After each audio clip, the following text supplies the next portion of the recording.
YouTubers, welcome to the Cyber Overwatch channel. I am Pragmatic One. In this video, I will be doing a walkthrough of the OffSec Proving Grounds Squid vulnerable host. I will provide a walkthrough of Reconnaissance through post-exploitation. This will include performing port scanning, service enumeration. Initial access will be gained through default credential abuse, command injection, and remote file inclusion. Privilege escalation will be executed through scheduled task abuse and token impersonation. The reason I call this demonstration easy mode is because I will be using a Meterpreter shell, which provides extensive functionality including several privilege escalation techniques that can be run with one command. If you find this content informative and you are interested in cybersecurity, please like and subscribe to the Cyber Overwatch channel. Also, for more free content, please regularly check back on www.cybersec.com. Squid is a vulnerable host created by Enox to allow users to practice ethical hacking techniques. This virtual machine is accessible from OffSec Proving Grounds virtual training lab. Squid is affected by identification and authentication failures, broken access control, and a variety of security misconfigurations. In order to get started, I went ahead and launched my target host Squid. As shown on the screen, it now has an IP. I'll start off with active reconnaissance in order to gather information about the target host and understand the target host's attack surface. This normally entails port scanning and service enumeration to find out what ports are open and what services are running. To gather detailed information about the target host, I'll execute a comprehensive nmap scan using the following command shown in the CLI. The -s runs a TCP send scan to probe open ports without fully completing a TCP connection. -A enables aggressive mode, augmenting the scan with OS detection, version scanning, and script scanning to provide a more detailed result. -T accelerates the scan by increasing the timing table to a faster level. -VV is for verbose and will generate a highly verbose output, allowing for a more granular look into the scan's progress and findings. -O allows me to generate the output in all compatible nmap formats and specify the location to save them. The nmap scan revealed 6 open ports: port 135 RPC, port 139 NetBIOS, port 445 SMB, port 3128 HTTP proxy, port 49666 MSRPC, and port 49667 MSRPC. Identifying these open ports provides valuable information about the services running on the target host and potential vulnerabilities that might be exploitable. Also, going by the information provided by Nmap, the vulnerable host Squid appears to be a Windows host. This is based on the detected OS type via service info, CPE, and RPC, NetBIOS, and SMB services running. As noted earlier, SMB was identified on the target host through the Nmap scan. Since the name of the game of active reconnaissance is enumeration, I'll run enum for Linux using the following command shown in the CLI to see what information can be gleaned. -A performs all basic enumerations such as user list, share list, group list, password policy, OS information, etc. From information gathered so far, the target host is named Squid. Given the name and the presence of port 3128 in HTTP proxy, we can deduce that the target host is likely a Squid proxy. I'll focus my efforts on this service to potentially discover exploitable vulnerabilities. Accessing port 3128 revealed a Squid error message. Analyzing the page, I identified the Squid proxy version as 4.14. In an attempt to identify a suitable Squid proxy version 4.14 exploit, I searched Kali's local exploit repository using the searchploit command as shown in the CLI. The results showed several Squid exploits. Unfortunately, the search for an exploit targeting version 4.14 yielded no results. A Google search for Squid 4.14 exploit yielded no useful results either.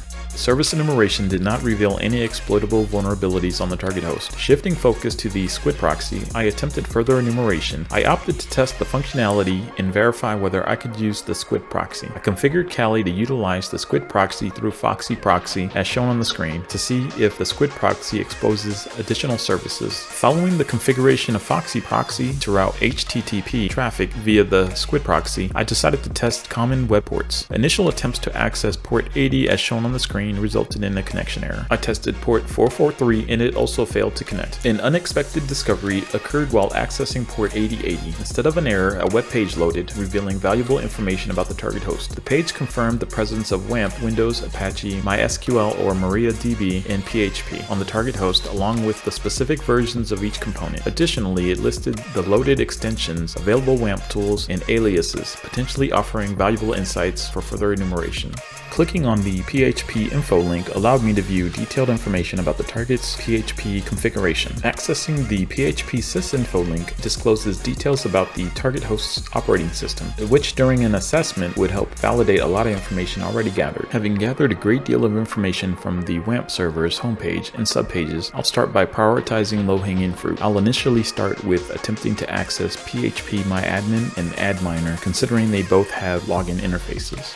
Reviewing the phpMyAdmin documentation, some default deployments are configured to allow access to the root account with a null password. It's always a good idea to try default credentials. Using root with a null password, I was able to log into phpMyAdmin. Now I will investigate whether I can leverage my phpMyAdmin access to gain a foothold on the target host. This will involve exploring functionalities and configurations within phpMyAdmin. Based on logging in as root, I can assume that I have a good amount of privileges. Within phpMyAdmin, I navigated to the user accounts section to confirm the root MySQL account's permissions. As can be seen in the browser, global privileges is set to all privileges. Upon a closer look, as expected, the account possesses extensive privileges, potentially offering a path for privilege escalation. This considerable access suggests the possibility that privilege escalation may be possible. Based on prior experience with MySQL, the potential to create a PHP shell for further access should be explored. The command for creating a PHP shell within MySQL can be found on Payload All the Things MySQL injection page. There were some modifications that I had to make. I clicked on the SQL tab and entered the following SQL query shown in the CLI. This query will cause MySQL to execute the directive that selects, in this case, copies the PHP code and writes it to a file titled backdoor.php using into out file. The PHP command itself will execute a system command based on user input from the cmd URL parameter.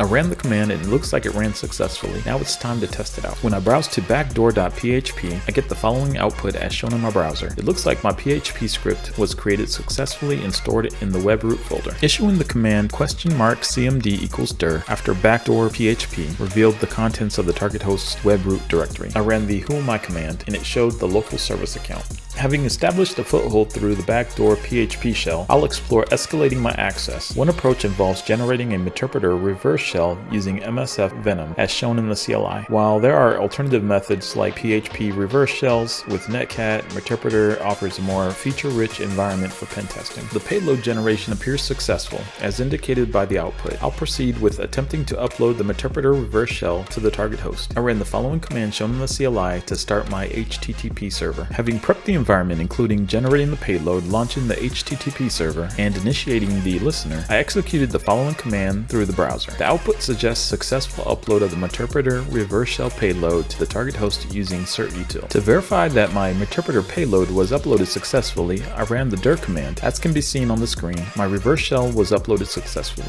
Having uploaded the Meterpreter payload, I need to start a listener to catch the incoming shell. I ran the following command shown in the CLI to launch Metasploit. The -q flag suppresses the Metasploit banner, launching the framework in quiet mode. Upon launching Metasploit, I ran the following commands shown in the CLI. I utilized the following command sequence to configure my listener. I entered use exploit /multi/handler. This command selects the multi-handler module, providing a versatile listener for various payloads. I entered set payload Windows/Meterpreter/reverse TCP. This sets the payload to Windows-specific Meterpreter reverse shell, matching the previously generated MSF Venom payload. I entered set lhost to my Kali IP. This ensures correct routing of incoming connections. I entered set alt port 1234. This sets the listening port to 1234, aligning with the port specified during MSF Venom payload generation. I entered exploit to launch the listener. As can be seen in the CLI, the listener is now active.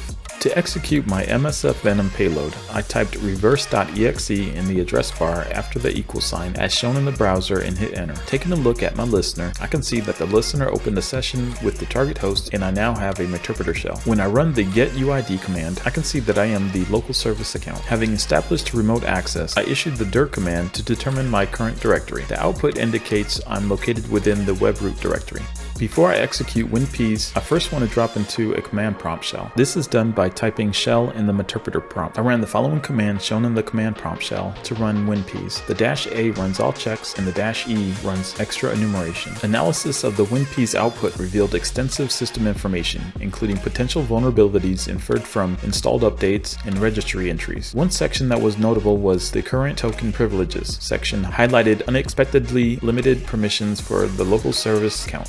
I ran the whoami/priv command to verify WinP's finding. Based on past experience, the local service account appears to have less privileges than expected. Cross-referencing my document and notes, I discovered a discrepancy between the local service account privileges listed in the whoami/priv output and the expected default permissions outlined in the Microsoft documentation as shown in the browser. The privileges the local service has is far less than what the default privilege set is. While researching privilege escalation, I discovered that the SC assigned primary token privilege included in the local service account's default permission set, according to Microsoft documentation, can be potentially exploited for privilege escalation. This information was found on the Payload All the Things Windows Privilege Escalation page. On the Payload All the Things Windows Privilege Escalation page, the EOP impersonation privileges section references a GitHub repository with information and a tool called Full Powers for restoring service account privileges. This suggests a potential avenue for exploiting the local service account. I also noticed that Hacktricks also referenced the Full Powers GitHub page.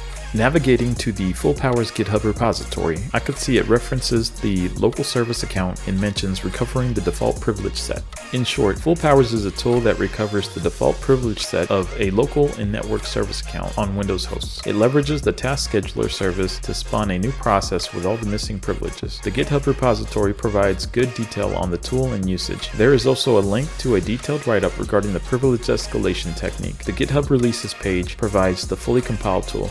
I navigated to releases and copied the URL address for the fullpowers.exe file. In Kali, I ran the following command shown in the CLI to download fullpowers.exe. Now that fullpowers.exe has been downloaded, I can upload it to the target host. I ran the following command shown in the address bar of the browser to upload Full Powers. Reviewing Payload All the Things, it notes the command to run Full Powers. The command shown notes netcat, but I will use a Meterpreter shell. I need to generate a Meterpreter reverse shell. I ran the following msfvenom command shown in the CLI to generate my payload reverse_fp.exe. I ran the following command shown in the address bar to upload my reverse_fp.exe payload. It appears to have uploaded successfully. I started Metasploit on the new tab using the following command shown in the CLI. I launched my Metasploit listener using the multi-handler module similar to my earlier MSFvenom payload. The only difference is this time I set my listening port to 4321. On my original reverse.exe shell, I dropped into the command prompt by typing shell in my Meterpreter prompt. I executed the following command shown in the CLI. Based on the output, it appears to have executed successfully. I ran the whoami/priv command to verify whether Full Powers worked. It appears that I have the majority of the privileges required to escalate privileges. Doing some research, SC assigned primary token privilege and SC impersonate privilege are all that I need in order to impersonate any account on the target host. I changed directories to the /wamp/www folder.